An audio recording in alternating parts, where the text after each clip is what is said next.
আজকে আমি বানাবো কপি ডাঁটা চচ্চড়ি। এখানে আমি বাঁধাকপির ডাঁটাগুলোকে লম্বা লম্বা করে কেটে লবণ দিয়ে সেদ্ধ করে নিচ্ছি। তারপর এখানে আলুগুলোকে লম্বা লম্বা করে কেটে নিয়েছি। এখানে নিয়ে নিয়েছি ধনেপাতা কুচি, এখানে 5টা কাঁচা লঙ্কা। আমি যেহেতু একটু বেশি ঝাল খেতে পছন্দ করি তাই আমি লঙ্কার পরিমাণটা একটু বেশি দিয়েছি। আপনারা আপনাদের স্বাদ মতো ইউজ করবেন। এখানে আদা গ্রেট করে নিয়েছি, আর এখানে আছে মশলার মধ্যে জিরে গুঁড়ো, হলুদ গুঁড়ো আর লঙ্কার গুঁড়ো। এটাও আপনারা পরিমাণ মতো ইউজ করে নেবেন।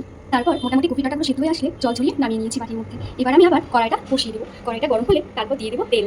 তো আমার কড়াই গরম হয়ে গেছে, এবার আমি দিয়ে দিচ্ছি সর্ষের তেল। আপনারা চাইলে সাদা তেলেও এই রান্নাটি করতে পারেন। আমি এতটুকু পরিমাণ তেল দিয়েছি।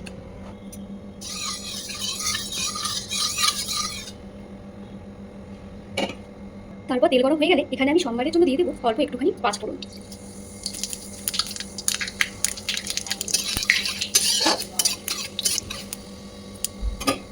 তারপর এখানে আমি আমার টুকরো করে কেটে রাখা আলুগুলো দিয়ে দেবো।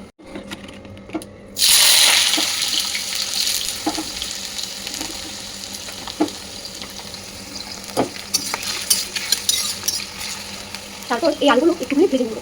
আলুগুলো মোটামুটি ভাজা হয়ে গেছে, এখন আমি কপি ডাঁটাগুলো দিয়ে দেবো। দিয়ে আবার একটু ভালো করে নেড়ে চেড়ে নিয়ে ভেজে নেবো।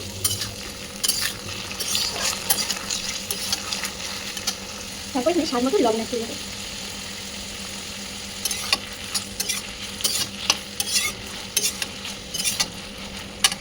তারপর এখানে গ্রেট করে রাখা আদা কুচিগুলো আমি দিয়ে দেবো।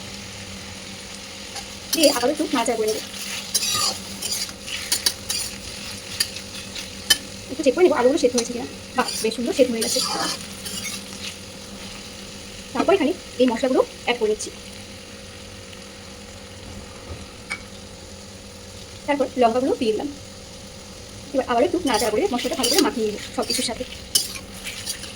মশলাটা ভালোভাবে মিশিয়ে নিয়ে তারপর আমি মশলার বাটি ধোয়া জলটাও এখানে অ্যাড করে নিচ্ছি। তারপর চচ্চড়ির স্বাদটা ঠিকমতো আনার জন্য এখানে আমি নামমাত্র একটুখানি চিনি দিয়ে দেবো। তাহলে লবণ এবং ঝালের পরিমাণের সাথে মিষ্টির পরিমাণটা পাওয়া যাবে একটু একটু। তাহলে দেখবেন খেতে আরও বেশি টেস্টি হয়ে যাবে। তারপর এই জলটা শুকিয়ে নিলে হয়ে যাবে রেডি আমাদের কপি ডাঁটার চচ্চড়ি। আর নামানোর আগে আমি এখানে ধনেপাতা কুচিগুলো দিয়ে তারপর নামিয়ে নেবো। চলুন তাহলে নামানোর পরেই একবার আপনাদের সাথে দেখা হচ্ছে। আমার কপি ডাঁটা চচ্চড়ি একদম রেডি। আপনারা অবশ্যই একবার ট্রাই করে দেখেন, খুব ভালো লাগবে খেতে। গরম ভাতের সাথে একদম জমে যাবে। তো টাটা, আজকের মতো এই পর্যন্তই।